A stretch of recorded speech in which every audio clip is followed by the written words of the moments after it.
Why does it feel like no amount of coffee gets you through the day anymore?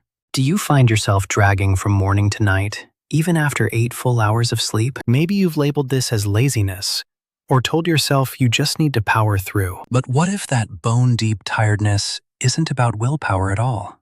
What if your body is speaking a language you haven't learned to understand yet? Chronic fatigue is one of the clearest signals your system sends when something underneath the surface needs attention.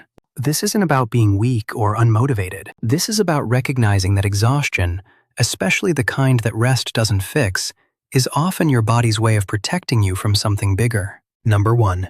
Your nervous system is stuck in overdrive. Do you ever notice that even when you're sitting still, your body feels wired and tense? Maybe your jaw is clenched, your shoulders are up near your ears, or your heart rate feels just a little too fast for no reason. This is what happens when your nervous system gets stuck in a state psychologists call hyperarousal. Your body is running its stress response around the clock, flooding you with cortisol and adrenaline like you're constantly preparing for danger. The problem is, this system was designed for short bursts, like running from a predator. It was never meant to stay on all day, every day. When it does, your body burns through energy reserves faster than you can replenish them. You feel exhausted because you are exhausted. Your system is doing the physiological equivalent of running a marathon while you sit at your desk. The tiredness isn't in your head.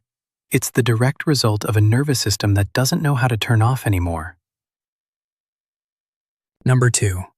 You're carrying emotional weight your mind won't name. Have you spent years pushing down feelings you didn't have time to process? Do you find yourself saying you're fine when you're really not?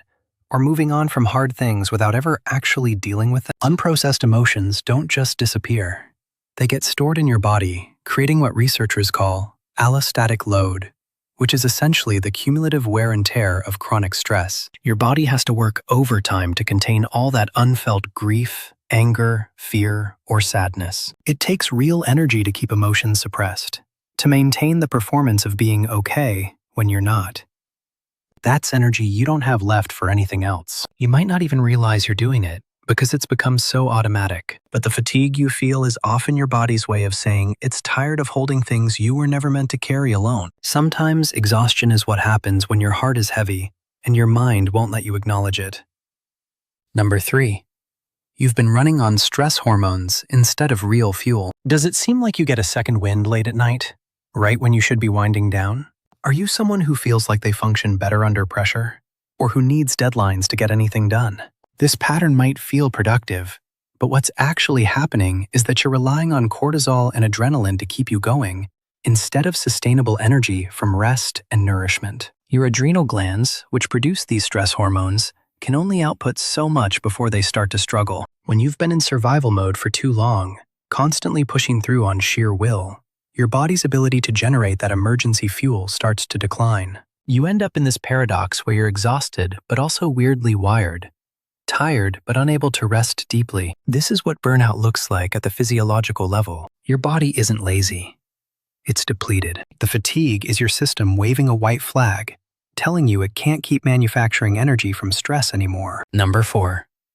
Your body is trying to protect you from more harm. Have you noticed that you feel most tired when you're about to do something that used to hurt you? Maybe it's seeing certain people, going to specific places, or even just thinking about particular situations. Fatigue can be a protective mechanism, your body's way of putting up a boundary when your mind won't. If you've been in environments or relationships that were draining, unsafe, or invalidating, your nervous system learned to associate certain contexts with threat. The exhaustion that floods you isn't random.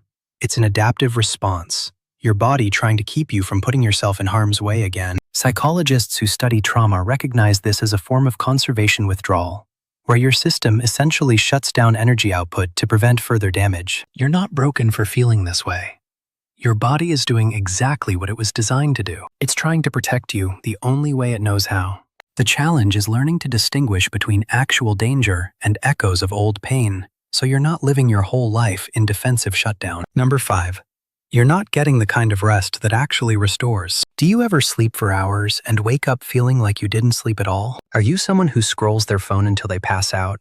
Or who can't remember the last time they had a day with nothing scheduled? Rest isn't just about closing your eyes. Real restoration happens when your nervous system feels safe enough to actually repair and reset. If you're sleeping in a state of tension, Or if your waking hours are so packed that you never truly decompress, your body never gets the signal that it's okay to stop defending. Sleep researchers have found that the quality of rest matters more than the quantity. You can lie in bed for 10 hours, but if your body is still braced for the next crisis, you won't wake up refreshed. This is why people with anxiety or unresolved stress often feel chronically tired despite sleeping enough. Their systems never drop into the parasympathetic state, where healing actually happens. The fatigue is your body asking for a kind of rest you might not even know how to give yourself yet. It needs safety, not just stillness. Number 6. Your energy is going towards survival, not living. Have you found yourself going through the motions? Doing what you need to do, but not actually feeling present for any of it? Does it feel like all your energy gets used up just maintaining the basics, leaving nothing for the things that used to light you up? When you're in survival mode, your body prioritizes essential functions and shuts down everything else. Creativity, joy, connection, curiosity, all of that gets deprioritized when your system thinks you're under threat. You're not choosing to feel flat or disconnected. Your biology is making a calculated decision about where to allocate limited resources. The exhaustion you feel isn't just physical, it's existential. It's what happens when you've been running on fumes for so long that you've forgotten what it feels like to actually thrive instead of just survive. You deserve more than just making it through each day. Your body knows that.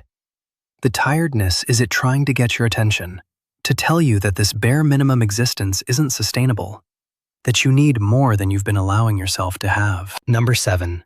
Finding your way back to energy that's yours. If any of this resonated, I want you to know that recognizing the pattern is the first step. Chronic fatigue isn't something you just push through with more discipline or better time management. It's a signal that something in your life, your nervous system, your emotional landscape needs to change. That might mean finally processing feelings you've been avoiding, setting boundaries you've been too scared to set, or giving yourself permission to rest in ways that feel uncomfortable at first. It might mean seeking support from a therapist who understands nervous system work, or simply starting to pay attention to what actually drains you versus what restores you. This isn't about fixing yourself. You're not broken. This is about learning to listen to what your body has been trying to tell you all along. Healing doesn't happen overnight, and some days you'll still feel exhausted. But over time, as you address what's underneath the fatigue, you might notice something shift. Energy you didn't know you still had starts coming back. Not because you forced it, but because you finally gave your body what it actually needed. You're allowed to be tired, and you're allowed to do something about it.